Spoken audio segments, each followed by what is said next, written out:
আসসালামু আলাইকুম রহমতুল্লাহি ওবরাকাতুহু।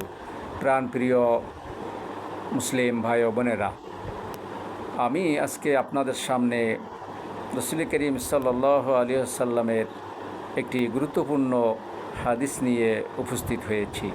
হাদিসটি হচ্ছে সুবহানাল্লাহি ওয়া বিহামদিহি।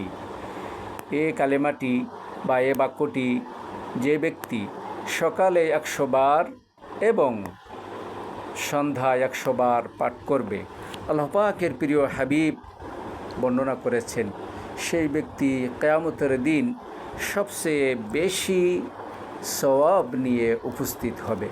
তামাম পৃথিবীর মানুষের চেয়ে এই হাদিসের উপরে আমলকারী ব্যক্তি সবচেয়ে বেশি সওয়াব নিয়ে উপস্থিত হবে।